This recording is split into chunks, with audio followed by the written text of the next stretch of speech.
इस कंपाउंड में कितने ज्योमेट्रिकल आइसोमर बनेंगे? 2, राइट, 2 बनेंगे बच्चों। और ये Ma3B3 टाइप का है ना ये कंपाउंड, ये हाँ Ma3B3 कंपाउंड्स का है। तो आप इसको ए मान सकते हैं, इसको बी मान सकते हैं। सो इस तरीके से इसमें मेटल ए और ए बी बनेगा और बी बनेगा। इसी तरीके से दूसरा क्या बन सकता है? ए बी और ए बी। तो Ma3B3 इस तरीके से ना दे करके इस तरह कॉम्प्लेक्स दे करके पूछ सकते हैं। तो इसमें 2 बनेंगे। और याद है इनको कौन से आइसोमर बताए थे मैंने? फैक एंड मर आइसोमर। हाँ, मर आइसोमर, ये इनमें नाम थे क्योंकि इसमें प्लेन बनाए थे मैंने। अब अगर मैं आपसे ऐसा क्वेश्चन पूछ लूँ,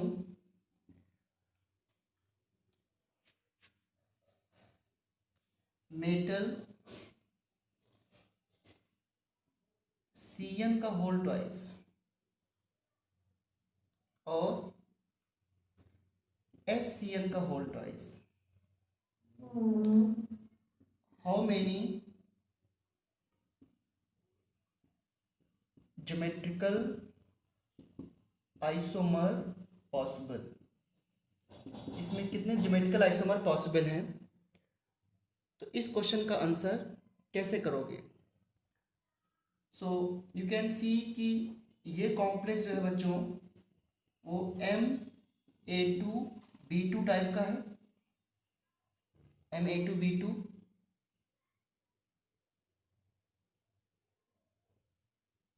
एंड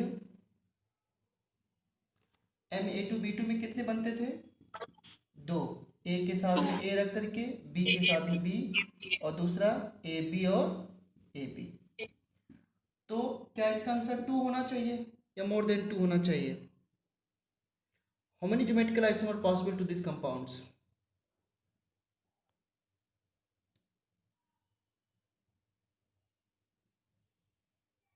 मोर देन 2 हो सकता है। मोर देन 2 हो सकता है। What is the reason? HCN evidence binding site अलग अलग है। वेरी गुड, शाबाश। तो इसलिए आप इसको ऐसे लिख सकते हो, ध्यान से इसको ऐसे लिख सकते हैं। एक बार तो आपने ऐसे लिख दिया, क्या इसको हम ऐसे लिख सकते हैं क्या? इसको NC का होल ट्वाइस लिख दे और ये SCN का होल ट्वाइस। कोई डाउट है किसी को?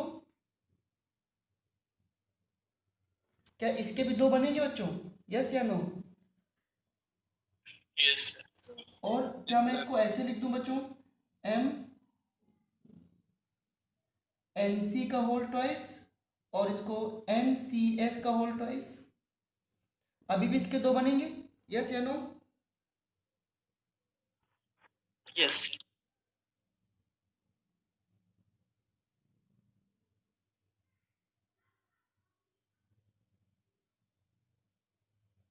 ओके।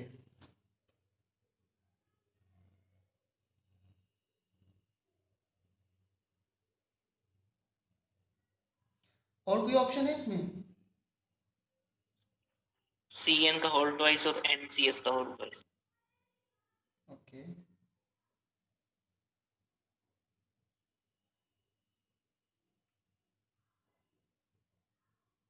गौरव, आपने क्यों ज्वाइन किया यहाँ पर?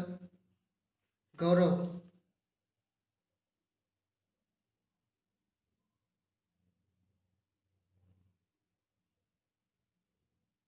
Excuse me sir. हाँ बोलो बेटा। सर गरिमा का नेटवर्क आज ठीक नहीं है तो वो रिकॉर्डिंग देख लेगी। अच्छा अच्छा। गौरव, आपने क्यों ज्वाइन किया है B1 सेक्शन से?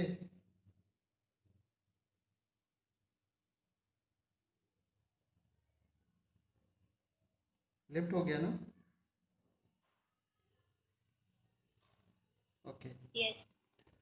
नेक्स्ट है, अभी और कोई ऑप्शन है बच्चों? क्या मैं इसको ऐसे लिख सकता हूँ क्या?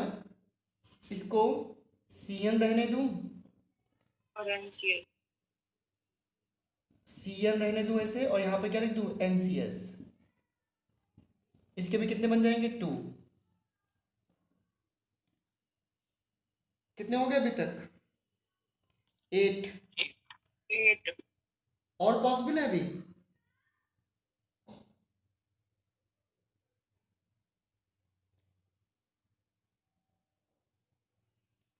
अभी और पॉसिबल है?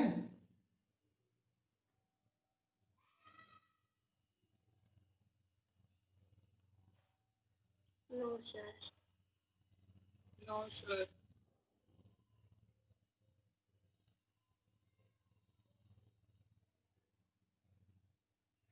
मुझे तो और भी पॉसिबिलिटी दिख रही है अभी तो इसमें। बाइंडिंग का साइड कार्बन भी हो सकता है क्या सर एससीएन में? क्या बेटा? कार नहीं, बाइंडिंग कार्बन साइड ना, कार्बन भी हो सकता कार्बन है। Is the central metal atom. यहाँ पर कार्बन सेंटर में है, कार्बन से नहीं पॉसिबल है क्योंकि उसके पास लोन पेयर नहीं है। सो केवल सल्फर और नाइट्रोजन से ही पॉसिबल है।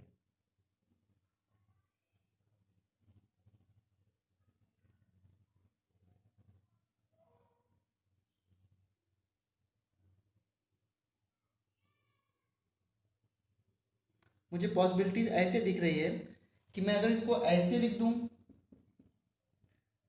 एक को सी एन रहने दूं, दूसरे को एल सी लिख दूं, तब नहीं हो जाएगी पॉसिबिलिटी? यस सर, हो जाए। और एस सी एन बहुत ज़्यादा बन रहा है इसमें, तो फिर तो ये क्या बन गया आपका एम ए बी, ये किस टाइप का हो गया? ए टू बी सी, इस टाइप का हो गया ना। इसके भी कितने बनते थे? दो।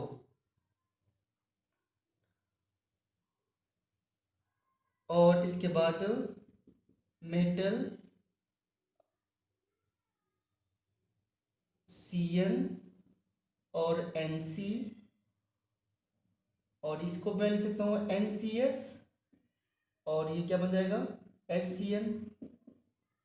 ऐसे कर दूं तो ये चारों डिफरेंट नहीं हो गए, तो इसके तीन बन जाएंगे।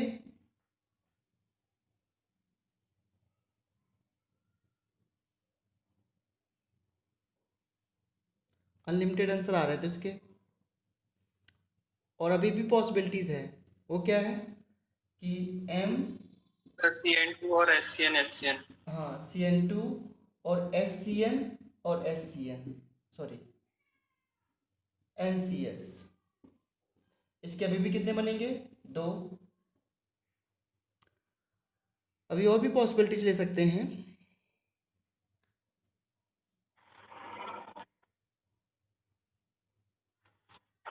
सर MCN NC और NCS का 2.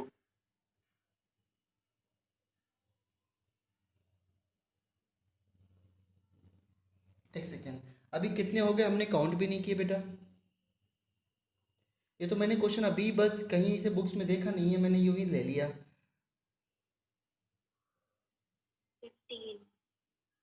हाँ, और अभी क्या? तक क्या बेटा? 14 हो गए, 14 हो गए अभी तक।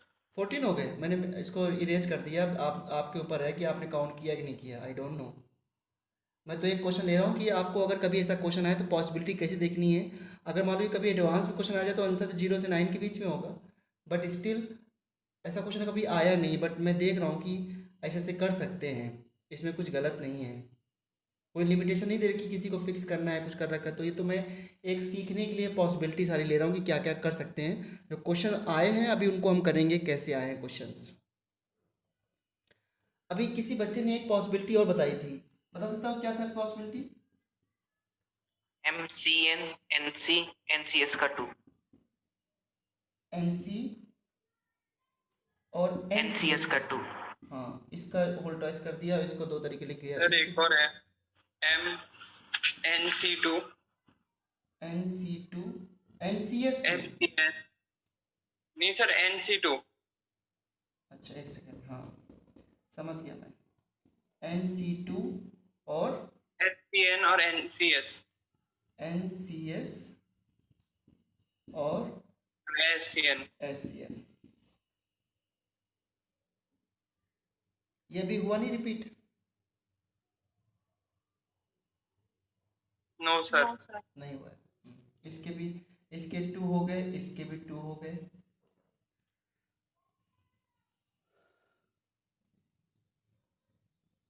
करेक्ट।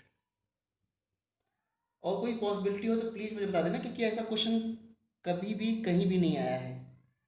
सो बस एक प्रैक्टिस के लिए मेरे मन में ऐसे यूं ही आगे, मैंने कहीं बुक से भी नहीं देखा कि इसका कहीं दे रखा हो, ऐसा क्वेश्चन नहीं दे रखा है। चलो कोई पॉसिबिलिटी हो तो बाद में बता देना, तभी हम इसका आंसर कितने होंगे टोटल कंफर्म करेंगे। एक न्यू क्वेश्चन हो गया। आप लोगों को याद है कि आपने M A B C D E के ई एफ के कितने ज्योमेट्रिकल आइसोमर बनाए थे? 15। 15। 15 ज्योमेट्रिकल आइसोमर्स बनाए थे आप लोगों ने। मुझे बताइए जो इसमें 15 बनेंगे, सारे लीगेंड्स अगर डिफरेंट है तो कोई भी ऐसा होगा जो ऑप्टिकली इनएक्टिव हो या किसी में प्लेन और सिमेट्री पॉसिबल हो जब सारे लीगेंड अलग हैं तो? No sir. क्या सभी ऑप्टिकली एक्टिव होंगे? शायद। शायद नहीं बेटा, कंफर्म है सभी ऑप्टिकली एक्टिव होंगे इसमें। Yes, sir. जब सारे लीगेंड्स अलग हैं तो plane of symmetry centre symmetry कहाँ से आएगी बताइए आप? हाँ तो सारे ऑप्टिकल बन रहे हैं। सारे ऑप्टिकली होंगे तो क्या सभी का एक एक मिरर इमेज बना देंगे? तो टोटल कितने हो जाएंगे स्टीरियो आइसोमर्स इसमें, बताओ? 30। 20। 30।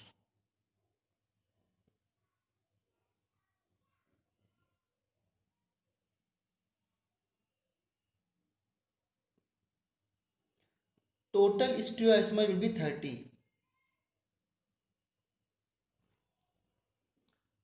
टोटल स्टीरियो आइसोमर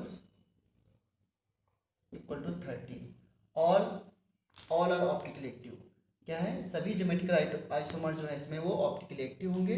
तो टोटल स्टीरियो आइसोमर का 30। ये आंसर कंफर्म है, इसमें कोई डाउट नहीं बच्चों। Okay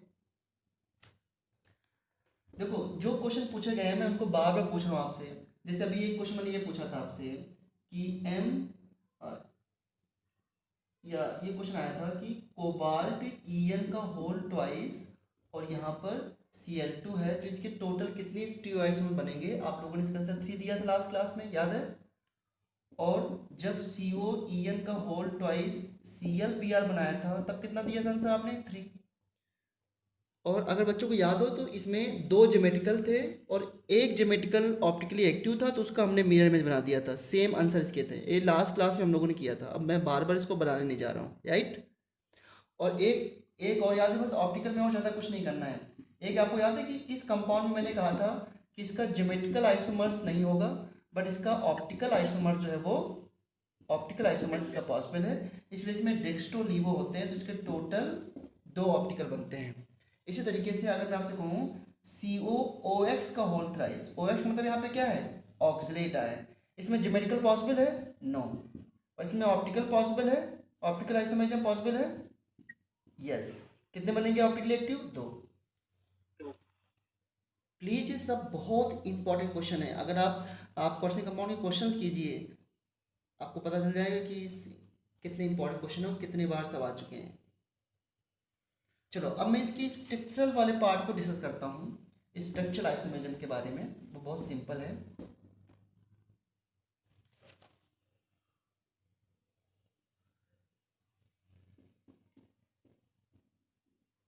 structural isomerism in quartz compounds. Structural isomerism में हमें पढ़ना है नंबर 1 आयोनाइजेशन, नंबर 2 हाइड्रेट, इसको सॉल्वेट भी कह सकते हैं।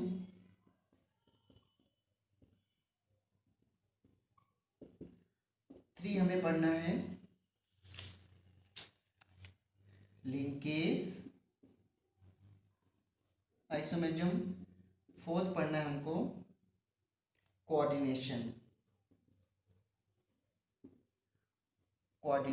आइसोमेरिज्म।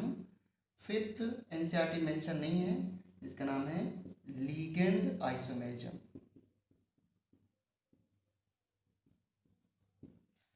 ये 5 आइसोमेरिज्म हमें फिनिश करनी है आज। तो सबसे पहले स्टार्ट करते हैं आयोनाइजेशन से।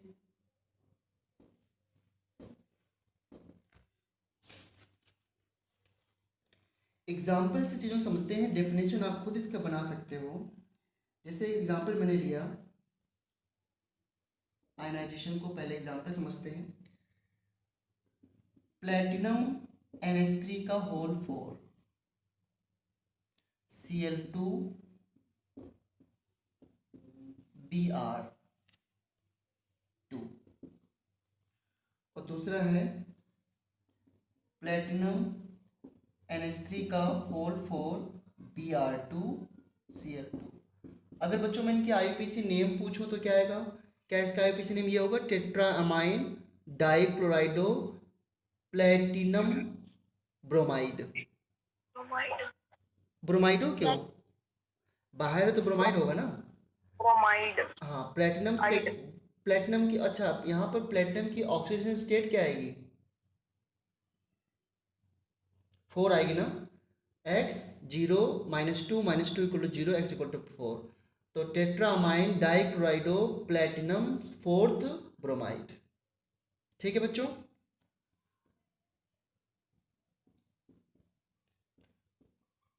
अमाइन में यहाँ पे डबल M बनेगा, डाइक्लोराइडो प्लेटिनम 4th, प्लेटिनम 4th। ठीक है। यस। एंड लास्ट में क्या आएगा?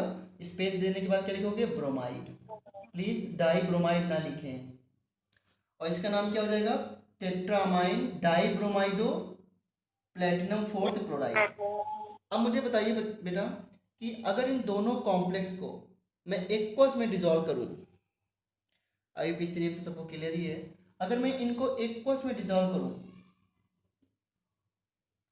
तो क्या मिलेगा आयंस? इसमें Br माइनस आयंस, और इसमें क्या मिलेगा? Cl minus ion, right. क्या इन दोनों कॉम्प्लेक्स का मॉलिक्यूलर फॉर्मूला सेम है? सेम है, बताइए टेल मी। अगर इन दोनों के मोलर मास निकाले जाएं तो सेम आएंगे या डिफरेंट आएंगे?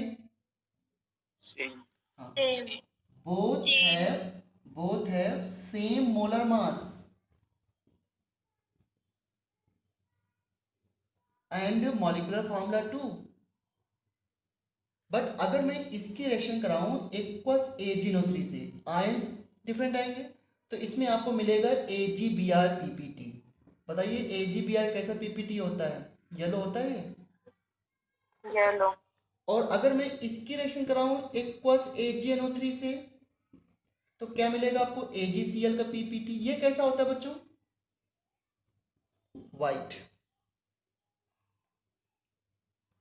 AgCl का PPT वाइट होता है ना, यस या नो?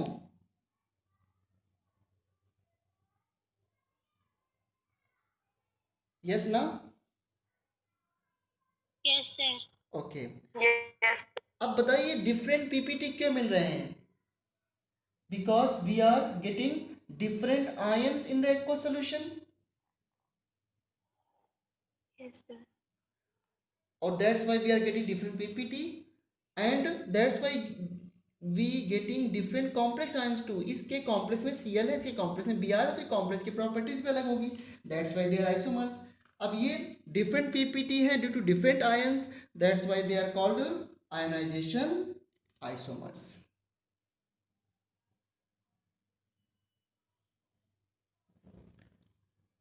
अब इसकी डेफिनेशन कैसे बताओगे?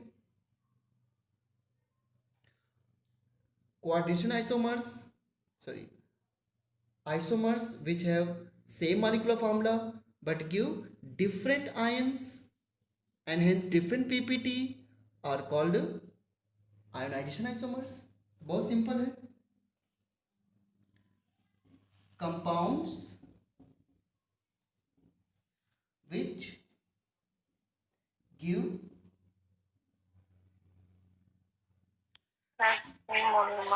different ions in solution, in aqueous solution,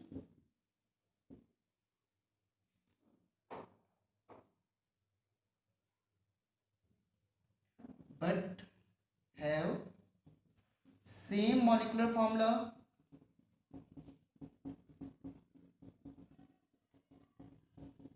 क्या बोलेंगे इसको?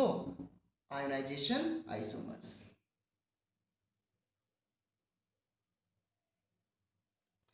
और इसमें और ऐड कर सकते हैं, in ionization isomers counter ion has potential to become ligands. Can you repeat this word? ऐसे भी कह सकते हैं कि आयनाइजेशन आइसोमेरिज्म वहां पे राइज होती है जहां पर काउंटर आयन के अंदर टेंडेंसी होती है लिगेंड बनने के लिए। सी यहाँ पर Br माइनस क्या है? काउंटर आयन है, ये Br माइनस देगा। लेकिन अब इस दूसरे कॉम्प्लेक्स में Br माइनस क्या है? काउंटर आयन है या लिगेंड है? लीगेंड। लिगेंड से। हाँ, तो जो मैं बोल रहा हूँ उसको रिपीट करना, एनसीईआरटी की हेल्प लेना, इसकी नोट्स बनाने के लिए एनसीईआरटी से हेल्प लेना, क्योंकि बोर्ड एग्जाम में लैंग्वेज थोड़ी अच्छी होनी चाहिए, समझ में तो आपको आ गया है। Ionization isomerism arises in a coordination compounds in which counter ion has a potential to become ligands. Now repeat this word.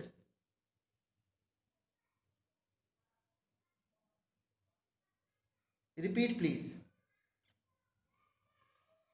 Ionization isomerism occurs where counter ion has potential to become ligand. Very good. क्या हम यही कर रहे हैं यहाँ पर? क्या यहाँ पे Br माइनस लिगेंड्स नहीं बन रहा है क्या वापस से? और यहाँ पे Cl माइनस इसमें लिगेंड्स बन रहा है। ओके बेटा? Yes sir. हाँ, दे आर आयनाइजेशन आइसोमर्स। और बिल्कुल सिंपल है इसको रिकग्नाइज करना। अगर ऐसे क्वेश्चन आ जाए कि बताइए कौन से आइसोमर है, तो अगर डिफरेंट आयंस दे रहे हैं तो they will be ionisation isomers. जैसे मैं इस तरह क्वेश्चन लिख दूं,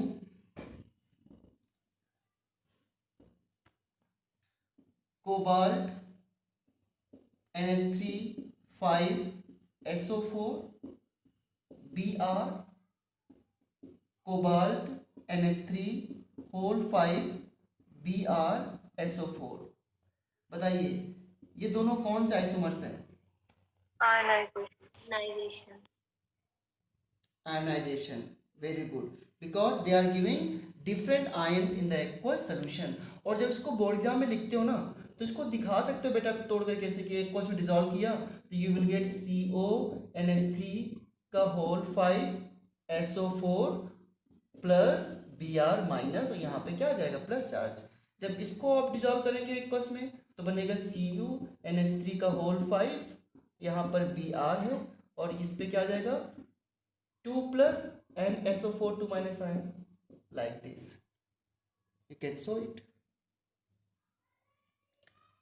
बताइए इन दोनों में कौन सा कॉम्प्लेक्स है जो BaCl2 से PPT देगा? कॉम्प्लेक्स X या complex Y? Tell me which complex will give PPT with BaCl2? Second वाला।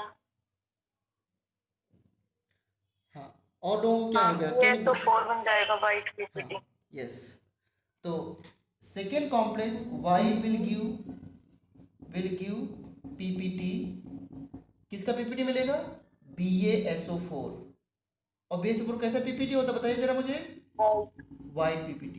अगर ये क्वेश्चन आ जाए कि how will you differentiate this to isomers, तो बस इसकी रिलेशन कराओगे BaCl2 से इसकी रिलेशन कराओगे तो BaSO4 की PPT आएगा, इसमें PPT नहीं आएगा। दूसरा देखो, एक्वस A03 से कौन PPT देगा? एक्वस A03 से एक्स। AgBr बन जाएगा। X। एक्वस A03 से X PPT देगा। किसका PPT देगा?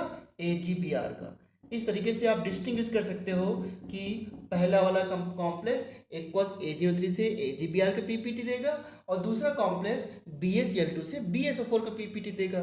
And that's how you can differentiate these coordination isomers and they are called ionization isomers.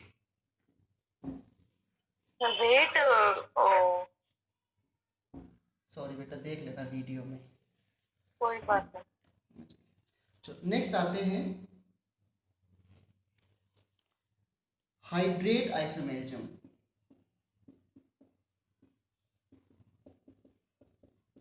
Hydrate isomerism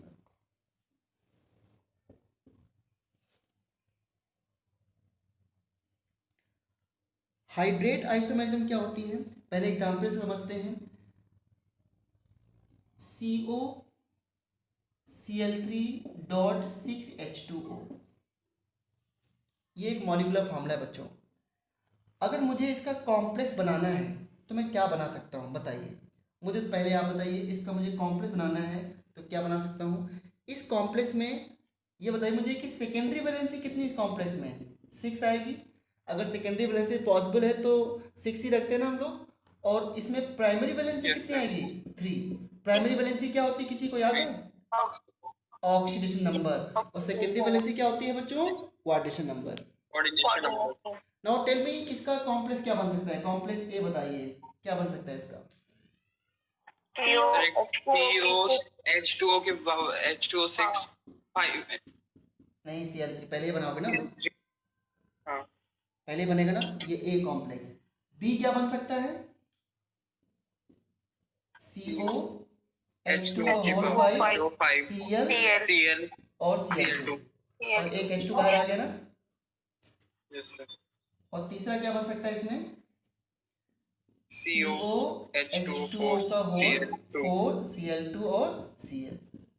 यहाँ पे कितने H2 आएंगे तो? Cl dot to H2O. हाँ, इसके बाद तीसरा इसमें नहीं बनाएंगे क्योंकि वाटर को कैसे जोड़ेंगे, इसमें चार्ज नहीं आएगा तो।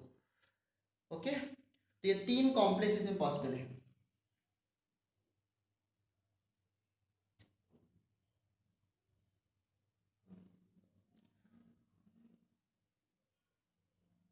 किसी को ये नहीं लगना चाहिए कि नहीं सर ऐसे कर दो H2 का होल थ्राइस और Cl3 और यहाँ पर 3H2 कर दो, ये कैसे डॉट 3H2 होगा, सरफेस से कैसे जुड़ेगा, इसमें चार्ज तो नहीं आ रहा है ना।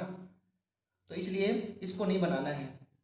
जब इसमें अगर केवल 3H2O हो और 3Cl हो तब ये बना सकते हो, लेकिन अगर 6H2 है तो आप उसके चांस नहीं है।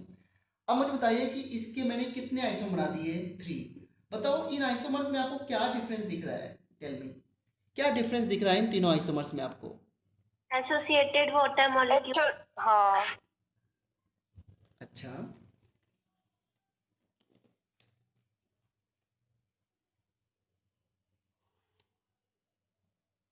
सो ये है आपकी हाइड्रेट आइसोमेरिज्म। और अगर वाटर के प्लेस पर कोई दूसरा सॉल्वेंट यूज करते हो देन इसे बोलेंगे सॉल्वेट आइसोमेरिज्म। इसको सॉल्वेट भी यूज कर सकते हैं अगर if we use solvent other than water.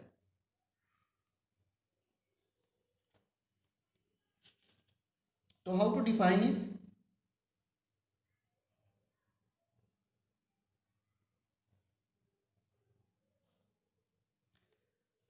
So hydrate isomerism arises, कैसे लिखेंगे इसको?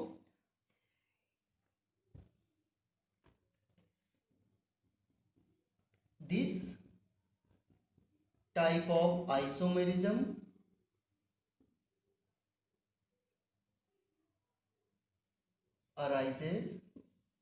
arise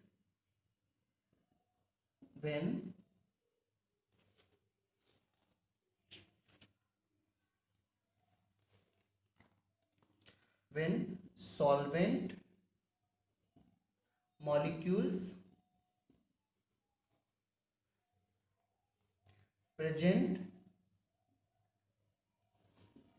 as ligands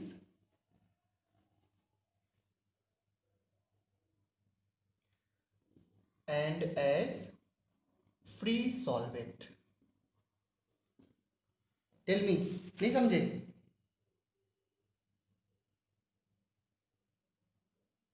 समझ गए सर। वाटर यहाँ पे लीगेंड की तरह है और यहाँ पे फ्री वाटर की तरह है। यहाँ पर लीगेंड की तरह है और 2 वाटर फ्री हैं। तो जिसमें सॉल्वेंट के अंदर टेंडेंसी होती है to become ligands and outside the ligand, यानी कि एज ए काउंटर आयन या काउंटर में प्रेजेंट हो सकता है। उसे बोलते हैं, देखो नेम बिल्कुल सही से बता रहा हूँ मैं यहाँ पे आपको। This type of isomerism arises when the solvent molecule present as ligands and as a free solvent. कोई दिक्कत नहीं। Now if the solvent is water then it is called hydrate isomers। okay, if solvent is water then it is called hydrate isomers।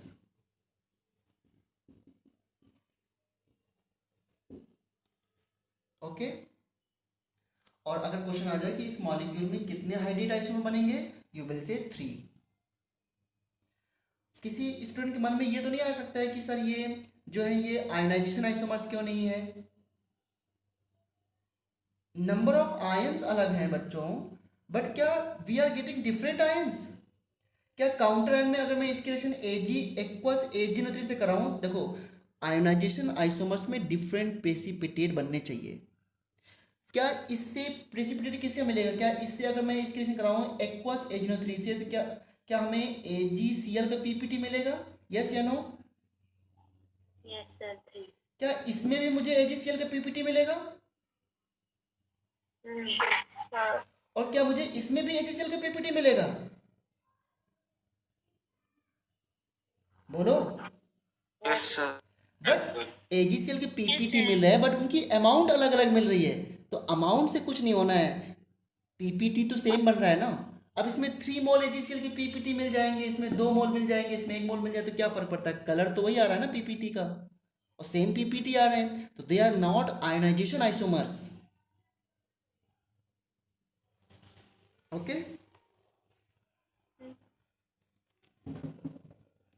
इनके colour भी अलग अलग होते हैं, पता है आपको? इतनी सी बात के लिए ये जो कॉम्प्लेक्स पहला लिखा है बच्चों, ये कॉम्प्लेक्स वायलेट होता है, ये याद करने की जरूरत नहीं है इतना। This complex is violet. ये कंपाउंड जो है ब्लू ग्रीन है, ब्लू ग्रीन। और ये जो लास्ट कॉम्प्लेक्स लिख रहा हूँ मैं, that is a dark green. इनके कलर हैं, अगर किसी को याद रहता है तो लिख सकता है, एक गुड इम्प्रेशन पड़ेगा एग्जाम में। तो ये आपके हो गए हाइड्रेट। इरेज करता हूं बच्चों इसको, ओके?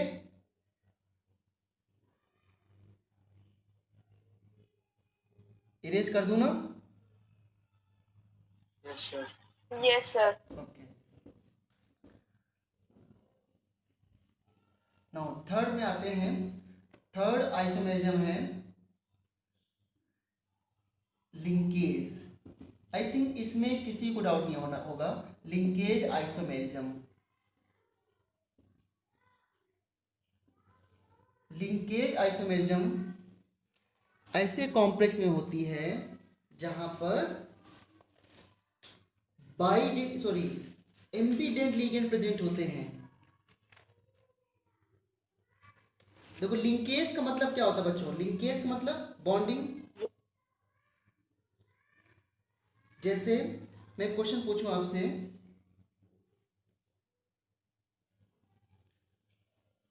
CrH2O का होल 5 SCN,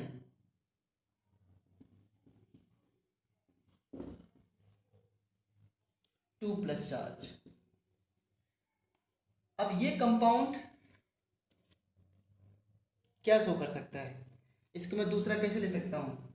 CrH2O का होल 5 NCS। क्यों बच्चों, नहीं ले सकता इसको ऐसे? Yes, sir. यहाँ पे C से लिंकेज है क्रोमियम की, और यहाँ पर क्रोमियम लिंकेज N से है। And ये कौन से आइसोमर्स हुए? Linkage isomers. तो अगर इसको डिफाइन करना हो तो कैसे डिफाइन करोगे? Linkage isomerism arises in coordination compound having ambident ligands. Please repeat. it arises where ambident. सही से नहीं बताया आपने, मैंने क्या बताया था? In coordination Yes, compounds this type of isomerism arises in a coordination compounds if they contains ambident ligands. Tell me, repeat like this. This type of isomerism arises in coordination compound which contain ambivalent ligands. Ambidentate क्या बोलते हैं इसको बच्चों? Ambidentate. हाँ, ambidentate ligands. Ambidentate ligands होते हैं एक type के मोनोडेंटेट लिगेंड्स होते हैं, but which have 2 sides to donate, but at a time they donate only 1 electron pair. क्या आप लोग मुझे बच्चों कुछ एम्बीडेंट लिगेंड्स के नेम बता सकते हो? Yes. Yen. CN, NO2 और SCN, याद है ना? साइनाइड, नाइट्राइड और थायोसाइनाइड। चलो मुझे जरा इस कॉम्प्लेक्स का आईयूपीएसी नेम बताओ। Karamvir, you tell me what is the IUPAC name of this complex.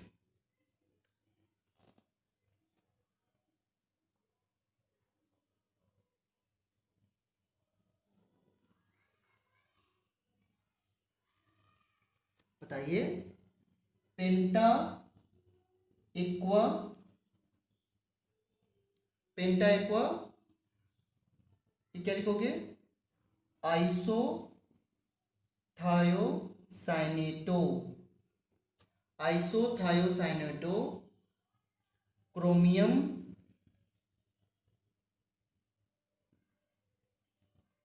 Chromium ion. अच्छा, ऑक्सीडेशन स्टेट क्या है क्रोमियम के यहाँ पर? एक्स 5 × 0 -1 = +2, सो एक्स की वैल्यू क्या आ जाएगी? +3, थर्ड आयन। कैसे ही बच्चों, क्लियर है? मुदित, इसका आंसर क्लियर है एकदम? Yes sir. ओके। इसका आईपीसी नेम क्या होगा बताइए? हर्ष, क्या इसका आईपीसी नेम होगा? पेंटा एक्वा आइसोसाइनाइडो क्रोमियम 3। इसको आइसोसाइनाइडो क्यों बोल दिया आपने? सर थायोसाइनाइडो। हाँ थायोसाइनाइडो, सॉरी सर। हाँ, थायोसाइनाइडो।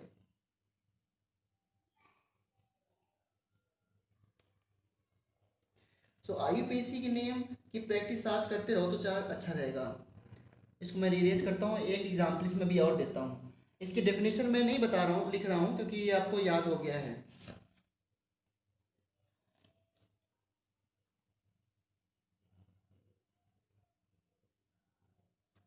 अगर दो कॉम्प्लेक्स इस तरह लिखे हुए हैं, CONH3 का होल ट्वाइस, NO2 का whole twice, PY whole twice, NO3 and CONH3 का होल ट्वाइस, ONO का होल ट्वाइस, PY ट्वाइस और NO3। अगर दो कॉम्प्लेक्स इस तरह लिखे हुए हैं A और B, पूछा जा रहा है कि इसमें कौन से आइसोमेरिज्म है ना, कौन से आइसोमेरिज्म होगी बच्चों? लिंकेज। लिंकेज। वेरी गुड, क्योंकि यहाँ पर N से लिंकेज है, यहाँ पर ऑक्सीजन से लिंकेज है। हाँ, चलो मुझे कोई स्टूडेंट पहले का आईयूपीएसी नेम बताओ। आदित्य, फर्स्ट का आईयूपीएसी नेम क्या है?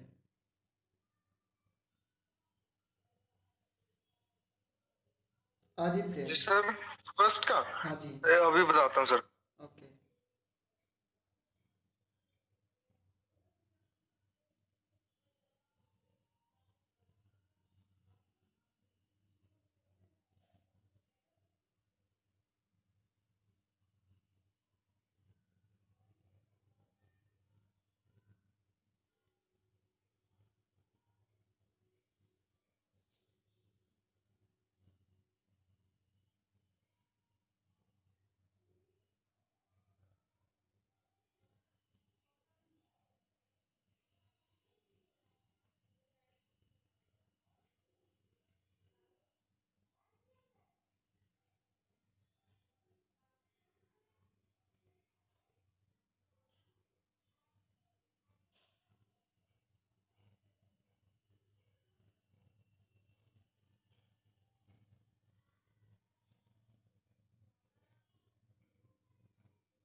अपूर्वा, आपको पता है? Apoorva,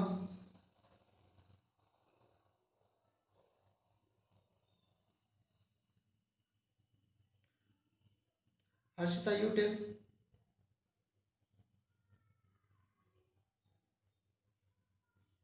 Say diamine, dinitro, dipyridine, cobalt और say nitrate.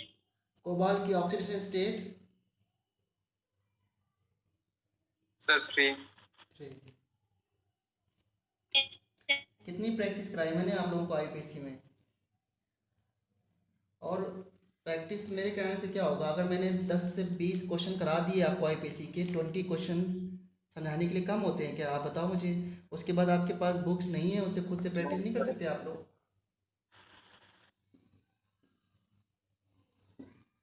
डाईअमाइन डाई नाइट्राइटो, और यहाँ पे आगे एन नहीं लिखेंगे कैसे? डाई नाइट्राइटो एन, और डाई पायरिडीन, पेरिडीन जो भी लिखना चाहो, देन कोबाल्ट थर्ड नाइट्रेट। इसका आईपीसी ने बताना है, तो अब इसके आईपीसी में बस केवल यहाँ पे क्या लिख देना है? ओ। Other thing will be same, they are linkage isomers.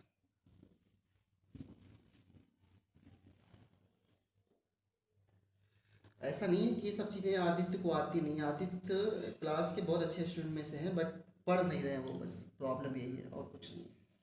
Only study नहीं कर रहा, मन नहीं कर रहा उसका पढ़ने का। नहीं तो आदित्य तो क्लास में अच्छे स्टूडेंट काउंट होते हैं। कोऑर्डिनेशन आइसोमेरिज्म,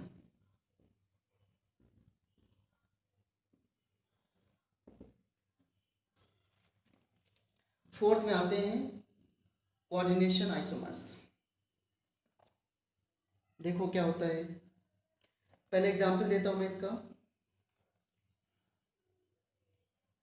अगर ऐसे लिखा हुआ है CONH3 का होल 6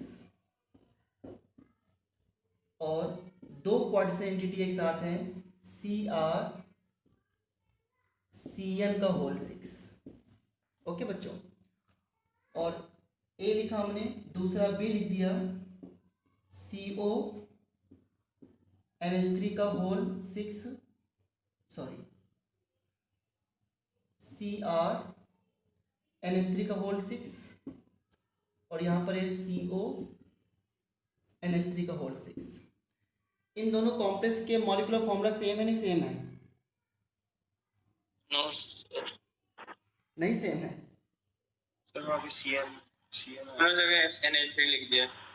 अच्छा मैंने गलती की क्या? यहाँ पे CN है। अब तो सेम है ना? Yes sir. Yes sir. Okay, now tell me, ये कौन से आइसोमर्स होंगे? कोऑर्डिनेशन होंगे। क्या देख रहे हो इन दोनों कॉम्प्लेक्स में आप? मेटल का एक्सचेंज देख रहे हो, लिगेंड का एक्सचेंज देख रहे हो? मेटल्स में मेटल लग रहा है, बट एक्चुअल में लिगेंड का एक्सचेंज होता है। लेकिन पहले कोऑर्डिनेशन एंटिटी में जो मेटल केटायनिक क्वांटिटी में होता है वो दूसरे में एनायनिक में आ जाता है। जैसे यहाँ पर अच्छा याद करो, जब दो कोऑर्डिनेशन एंटिटी होती है तो पहले वाले को पॉजिटिव और दूसरे वाले को नेगेटिव कॉम्प्लेक्स मानते हो, राइट? तो जो पहले आइसोमेरिज्म में मेटल नेगेटिव कॉम्प्लेक्स में होगा वो इसके बाद दूसरे वाले कॉम्प्लेक्स में पॉजिटिव में आ जाएगा। लेकिन एक्सचेंज यहाँ पे लिगेंड्स का हुआ है, एक्सचेंज लिगेंड्स का ही हो रहा है, प्लीज ध्यान रखना। इसकी मैकेनिज्म नहीं हमें करनी है, बट यहाँ पे एक्सचेंज ऑफ लिगेंड्स है। तो कोऑर्डिनेशन आइसोमेरिज्म पहचानने का बिल्कुल सिंपल तरीका है कि दो कोऑर्डिनेशन एंटिटी एक साथ हो, बस, और कुछ नहीं देखना है। अब कैसे डिफाइन करेंगे? This type of isomerism arises due to exchange of ligands between coordination entity. क्या रिपीट कर सकते हो या एक बार मैं फिर से बोलूं?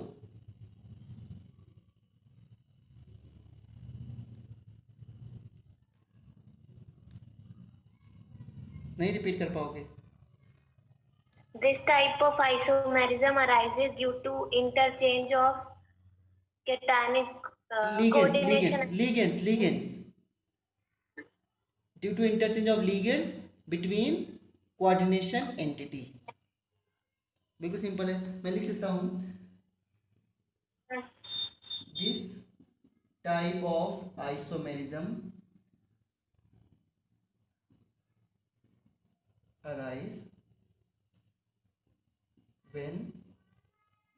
arise due to interchange of ligands between coordination entity या coordination sphere। और एक बात और याद रखना बच्चों, ऐसा भी नहीं है कि तो सारे लिगेंड चेंज हो। अगर मान लो यहाँ पर NH3 के 6 हैं और यहाँ पे NH3 का 4 और यहाँ पे 2 CN आ जाते हैं, तब भी वो कोऑर्डिनेशन आइसोमेरिज्म ही होंगे। जरूरी नहीं कि सभी लिगेंड का ही एक्सचेंज हो। Understood? Okay, now tell me इसका IUPAC नेम क्या है ए का? hexamine cobalt 3, hexamine cobalt 3, right. Next,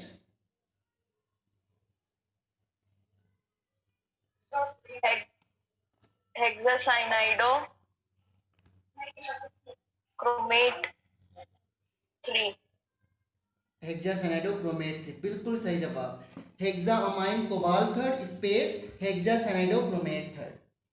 clear है सभी बच्चों को? ये है। और लास्ट में आपको बताता हूं,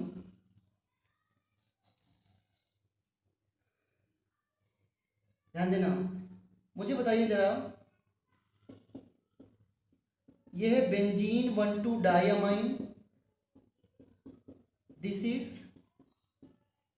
बेंजीन 1,3 डायमाइन, और ये बेंजीन 1,4 डायमाइन। ये बेंजीन 1,4 डायमाइन है, ठीक है। अब मुझे बताइए, क्या ये जो तीनों है इसको लिगेंड्स 1 बोल दिया, लिगेंड्स 2 एंड लिगेंड्स 3 L3, क्या ये 3 आपस में आइसोमर्स नहीं है? बताओ पहले मुझे। पोजीशनल। yes, और ये कौन से आइसोमर्स हैं? Positional. Position isomers. polygonal, position isomers. अब देखो, मैंने 3 कॉम्प्लेक्स लिख दिए, CrL1 होल 6, CrL2 होल 6 और CrL3 होल 6। समझ रहे हो आप लोग? ये 3 कॉम्प्लेक्स है, A, B और C। क्या ये तीनों कॉम्प्लेक्स के मॉलिक्यूलर मास सेम है? टेल मी, यस या नो? Yes sir.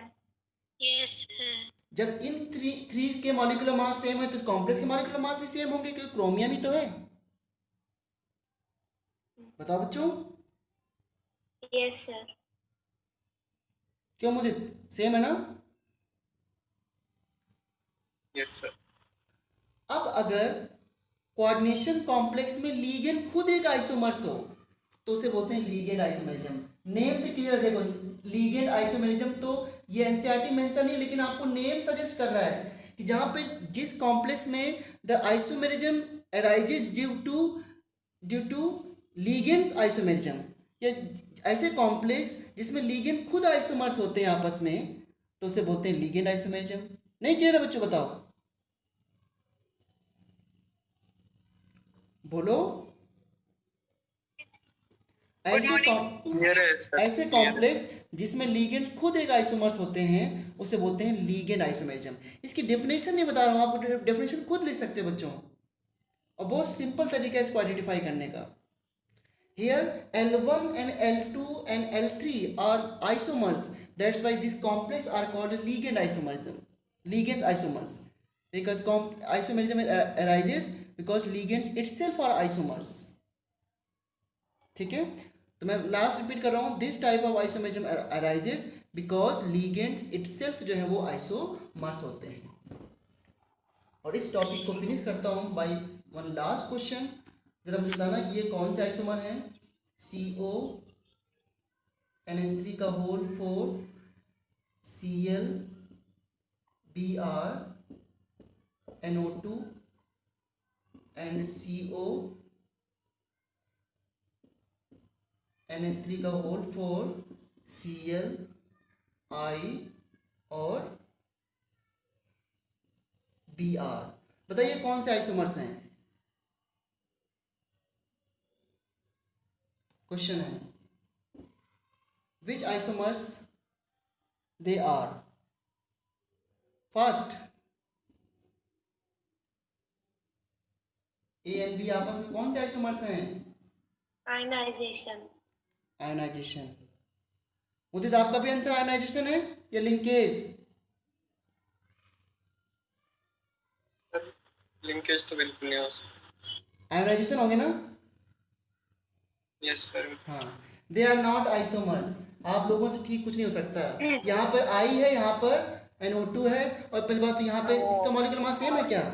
हमेशा आप लोगों की ये दिक्कत होती है, फाइनल देखते हो आपके जो एग्जाम की जो अलर्टनेस होती है वो नहीं रहती कभी भी। मैं तो कह ही नहीं रहा था कि कोई ऐसा मिला। चलो ठीक है, कोई बात नहीं। So revise